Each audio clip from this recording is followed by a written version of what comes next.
Hello दोस्तों, स्वागत है आपका हमारे चैनल डिफेंस अफेयर्स पर। दोस्तों, हाल ही में बेंगलोर में एशिया का सबसे बड़ा एरो इंडिया शो 2023 कंडक्ट किया गया और इस शो में हिंदुस्तान एरोनॉटिक्स लिमिटेड ने अपनी fighter aircraft Hindustan lead in fighter trainer का स्केल मॉडल रिलीज किया और इस मॉडल ने हम सभी इंडियंस का ध्यान अपनी तरफ खींच लिया क्योंकि इस HLFT-42 पर बजरंगबली हनुमान जी की इमेज को लगाया गया था, जिसकी वजह से ये एयरक्राफ्ट इस शो का एक की अट्रैक्शन बन गया। भगवान हनुमान का फोटो पावर और अपनी ड्यूटी की तरफ डिवोशन को सिंबलाइज करता है। अगर अब हिंदुस्तान एरोनॉटिक्स लिमिटेड की इस फाइटर एयरक्राफ्ट की बात करें तो ये एक नेक्स्ट जनरेशन सुपरसोनिक ट्रेनर है जो मॉडर्न कॉम्बैट एयरक्राफ्ट की ट्रेनिंग के लिए क्रिटिकल रोल प्ले कर सकता है। इस एयरक्राफ्ट में स्टेट ऑफ आर्ट एवियोनिक्स जैसे कि एक्टिव इलेक्ट्रॉनिकली स्कैन अरे, electronic warfare suit, infrared search and track with fly by wire control system equip किए गए हैं। हिंदुस्तान एरोनॉटिक्स लिमिटेड के HLFT-42 एयरक्राफ्ट पर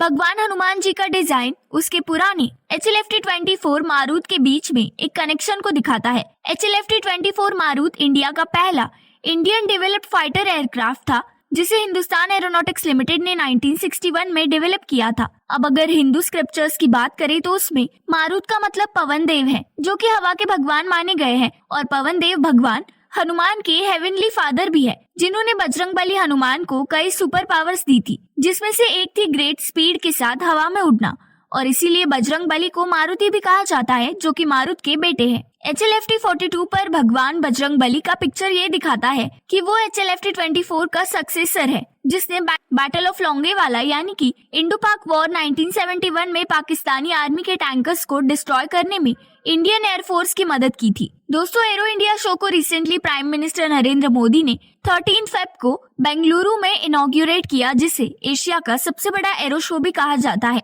इस शो में इंडियन एयरफोर्स ने अपनी मिलिट्री एयरक्राफ्ट, हेलीकॉप्टर्स, इक्विपमेंट और कटिंग एज एवियोनिक्स के प्रोडक्शन को पूरी दुनिया के सामने शोकेस किया है। इस शो में लोकल टेक्नोलॉजीज और इक्विपमेंट को भी डिस्प्ले किया जाएगा ताकि इंडियन फर्म्स ग्लोबल फर्म्स के साथ पार्टनरशिप में आगे जाकर प्रोडक्शन कर सके। इस शो में Airbus, Boeing, Dassault Aviation, Lockheed Martin, Israel Aerospace Industry, BrahMos Aerospace, Army Aviation, HC robotics, Saab, Safran, Rolls Royce, Larsen and टर्बो, Bharat Forge Limited, Hindustan Aeronautics Limited, Bharat Electronics Limited, Bharat Dynamics Limited and BEML Limited ने major exhibitors की तरह participate किया है। इस बारे में आपको क्या लगता है जरूर बताइए और ऐसी नई वीडियोस के लिए चैनल को लाइक, शेयर और सब्सक्राइब करना मत भूलिए।